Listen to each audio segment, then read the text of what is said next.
Yo, what is up, guys? It is the man in the can. It's Super Piggy Man here today with another video, and today we're going to be talking about some more Kenshi lore, universe stuff. This is going to be more on the theorizing plane with my boy, the legend, P-Rod. No, I'm just playing. His name's PRD. But we're going to be talking about the Hive, and we're going to kind of just do a lot of theorizing and speculation on them, and like just what's the big deal with the Hive? Why are they such a question in our heads? But anyways, let's pass it on to PRD here with what is the big deal with the Hive. So, what's the big deal with the Hive? Why are they such a mystery? Now, do you really believe that they were just like, natives to the planet, or that they are creations of the skeleton? That's the real question that we all have here. So it could be, well, obviously all the options, but the real thing is where the Hivers fit on the planet. And the thing is, they're very well adapted for the planet, which makes, unfortunately, the simultaneous case that they were either genetically engineered, potentially, or they were, derived from the planet and of the planet. The way you can kind of suss that out is by then looking at um, what, how does evolution work on Kenshi. A lot of the races are not evolving to adapt. Humans never evolved to adapt. Shek never evolved to adapt, although they actually devolved. Scorchlanders, I don't exactly know what Scorchlanders are in terms of like why they are as they are, but they're different from humans, and they exist mainly in the desert, so there's that regional dynamic. But even so, like, the Hivers don't They don't seem like, to like fit on the map with like everybody else. Well, it's almost as if they fit too well on the map at the same time as not fitting it. They have no place on the map because nobody knows who they are, but they are perfectly adapted to being in the entire map's general environment. They're well adapted for all the weather. They're well adapted for the technology availability around the map. So it's almost as if a Hiver has no problem being delimbed. It's like they were meant to be, have their parts replaced and stuff. It's weird in that regard. It's they are unlike every single other race, but they are very much like the skeletons. So, there's always the theory that the skeletons didn't create them, because if you go to Black Desert City and you talk to the people or the skeletons there, because it's mostly a skeleton town, that they'll say that they've never seen a Hiver before. Do you think that could just be them pretending, or do you think that's an actual true statement there? Well, that's the thing, is it could be a lie, because you go and talk to EO, and EO tells the skeletons, oh, they're never going to know what's going on, we're just lying, don't worry about things. And, Quinn and all that at the scrap house, they're like, oh, we don't talk about the Chaos Age and stuff, and it's like, what do they know? Well, who cares what they know? It's just a matter of what they tell you, and if they ain't going to tell you anything, then their word is garbage. Could they have created the Hives? Absolutely. And could they be lying about it? Absolutely. Could they have reason to lie about it? Absolutely. And could it all just not be true? Absolutely. That's the thing. See, now there's this theory, that the Hive have existed and they came by, on boats and everything. And my argument to that is that, well, there has to have been maybe some first empire or first civilization, kind of contact, because their queens are biomechanical, and you don't just get biomechanical out of nowhere. And it doesn't seem that they kind of possess that type of technology to make their queen biomechanical, but they do possess the technology to, just get limbs and make new limbs. Well, the thing about the Hivers is they seem, what would be the word? Resourceful, in that everything that they really do is secondhand, in some sense. Like, you could look at their technology and the use thereof and take it in a handful of ways, but the first one is it's not theirs. It's not their primary thing. They're not the best at it. They can produce it, they can maintain it, but it's generally second-hand, low-quality garbage. Yeah. This goes very much in with these guys being by and large, cheats, thieves, just bad businessmen. It's almost as if they're like they have no business being in the game. doing the things that they do. It's like they're the quintessential anti-human society in some sense, in that like everything they do would be considered bad practice in most other like places. Yeah. But they get away with it, and it's actually the norm where they come from. So then when you kind of like ask like why are they mechanical and stuff, it's probably because it's not theirs. It's probably because it was given. So then you have to ask, wait a minute, yeah, the First Empire and the skeletons, why don't they know about them?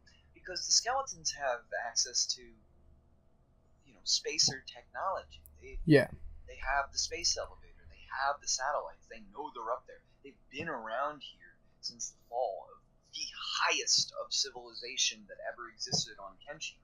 And they're responsible for it. They have the power to do that. The notion, or the premise, that the skeletons have no idea who these people are is tough to believe when you couple that with the notion that they lie all the time. In fact, both of their races are habitual liars and deceivers. They really are. It's almost as if it's not a coincidence. And then you get the beep, and it's just like, what is this? Why is this man speaking as if he's a skeleton? So, honestly, I always thought Beep might have been an undercover, like, Hiver that tries to get into your party and find out how you work and everything. But that let's leave that to another day, because it's not. There's no proof to that, but maybe some. Anyways, let's look at map positioning. Now, you told me before that if you look at the map, the Shek are really just the border between Bugmaster and the Hive. Mm-hmm. Yeah, absolutely. Because the Hive have, essentially neutral or no relations with the Shek. They're unwelcome in the HN. They trade with the UC, but the UC despises them. Like, they hate the Hive openly. It's all over their propaganda. They do not like Hivers. They do not like the peasants. The only people who tolerate the Hivers, so to speak, and they don't let them live in their lands, is the Shek. So this leads to, okay, what the heck are the spiders? Because they look like Hivers. They look like the messed up version of the Hivers, if we're gonna be honest here. But then this is a tough one to put forth. What is the Bugmaster up to? What on earth is the Bugmaster trying to achieve? If this all-powerful, unstoppable individual who has the Shek Society totally on the back foot, like this one person is a nightmare to an entire civilization. The Shek, the reason why the Shek are in such a population problem is because so many of their warriors are ready to go throw themselves at Bugmaster and just die. Just die. They can't, and then when you kill Asada, you see it happen in full. They turn into kamikazes and they just attack. They just start going and just it's these people have a serious problem with self-restraint, and the Bugmaster is in some sense being stopped by the Shek and all the interested parties who gathered at Wat Brim to surround him and isolate him. Yeah. Is the Bugmaster waiting, or is the Bugmaster trapped? I think he's waiting, to be honest. I think it's both. The reason why it's both is because he's out of position. He's not really under threat, but he has so many people gunning for his head, and guess what? You can take it. That's why you know that the Bugmaster is up to something, because you can kill him. You can remove is threat from the game, and people are happy about it. They're thankful. You get Cedo. The Shek realize what you've done, which is you've solved their problems. They can turn around, and the Hive aren't a threat, right? So Yeah. they can put all their efforts, every last one, into making sure that the HN is defeated. There is supposed to be this imbalance where the Bugmaster cannot be left alone. He's not supposed to be left alone because what is the Bugmaster up to? The Bugmaster, in my reading of it, is trying to destroy the Hive, and the Shek are in the way. So, you want to go first? Oh, so you disagree with the whole entire idea that the Bugmaster created the Hive? Absolutely. Yeah. Okay. No way. No. Because he wouldn't be devolving them on purpose. He'd be using them. He has no control over the Hives. No way. That's a Catlon game. So, anyways, let's talk back to, like, you know, the Hive and Bugmaster and everything. So it's kind of evident that, you know, the Bugmaster, he has a bounty, but he doesn't have a bounty for the Holy Nation. He only has, and this is what makes me like more conclusive that the skeletons are behind this. He only has a bounty for the Tech Hunters and also for the Shek. So it kind of makes you scratch your head and wonder, wait, why don't the Holy Nation want him? You know? It's not to their advantage. What do they gain out of it? It's true. The only thing they gain is the Shek looking straight at Stack. Sounds awful. Here, bring me Asada's head instead if you're down there. Like, what are you doing? Like, why would you kill the Bugmaster? Do that after all the Shek are dead. Once the Holy Nation has cleaned house. It's ordering. You can't just kill the Bugmaster, because then that removes this massive suicide threat, potential for the Shek Kingdom. Where are they going to throw themselves? At the High Paladins. Alright, last question for, time being, is what do you think of the Fogmen? The Fogmen, in a typical reading of the lore, they almost have a problematic name, because they're called the Fogmen. But does that have anything to do with who they are? And I would say no. Completely. Because they can exist in places that have nothing to do with the Fog Islands, in two separate factions. There's three ways to look at this. One, what happens in the Western Hive. Two, what happens in the Southern Hive. And three, what happens in the distant Hive villages. What happens when the Western Hive dies is it falls to the Fogmen. And the Fogmen do not stop, at least in terms of the way that the game is configured. They continue to spawn, and they'll actually become more aggressive after that. In response to this, the Southern Hive will take it upon itself, if it's alive in the South Hive Queen is okay, to invade the Holy Nation. And not only the Holy Nation, but also the Hook, which means all of the UC. But they don't invade the Shek, or they also don't bother with it. Do they bother with the swamp? I don't know. I don't think they really do. Not really the point, because they have primary targets, and I imagine they don't give a shit about the swamp, because it's not on the list of to-dos. Because it goes back to, what is the Western and Southern Hive up to? Well, it seems like when you account for the fact that the Fogmen probably aren't being caused by the fog, and are a result of the death of either queen, and then you also realize that queens seem to have reach. Yeah. In that, like, the West Queen controls into UC territory, and the South Queen controls as much as she kind of chooses to, really. She doesn't control for the West, which is interesting, in that, like, they almost are separate entities. It's almost as if their creation point matters. I would be curious as to what happens to Igor, or what would be said to happen to Igor if the, the South Queen dies, that could speak to the parasite. He could not carry the parasite. But when you really get down to it, the Fogmen seem like either completely intentional or totally accidental. And it could be both.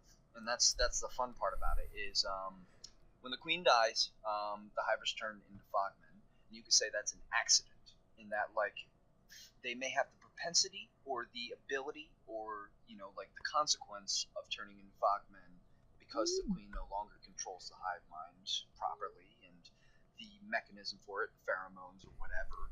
There's just like no strong sense of leadership. It's just gone. It's gone, yeah.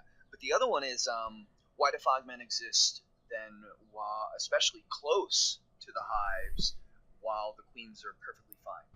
And then that gets into, I don't think the Fogmen are as barbaric and uncontrolled, at least without intention, as they seem. Why the lanterns exist, and why are they so freely given out to friendly people? Why are the hives so ready to warn you about the fog and what's going on down in Mongol? Why they only put the Fogmen in the fog as if to add and deepen to their own mystery in this man, truly interesting way. It's just like, oh, there's things in the fog, and wait, they're just hivers. Wait a minute, where'd they come from? Wait a minute, what are they doing here? The Western Hive's right there, and they'll give us lanterns, but why aren't they dealing with this problem? Is it this social issue? Hold on a second. What the hell are the Hivers up to? It seems, when you run it all back, and you look at Mongrel is just in the worst of situations. It happens to be standing in between the Western Hive and the Holy Nation. And the Holy Nation is the number one and only real threat to the Hives. What's going on in the UC? The Hives are winning. They've infiltrated the peasants. They have the Traders Guild, by the neck. They need the Hives trade. The Western Hives have essentially already beaten the UC. Yeah. It's over.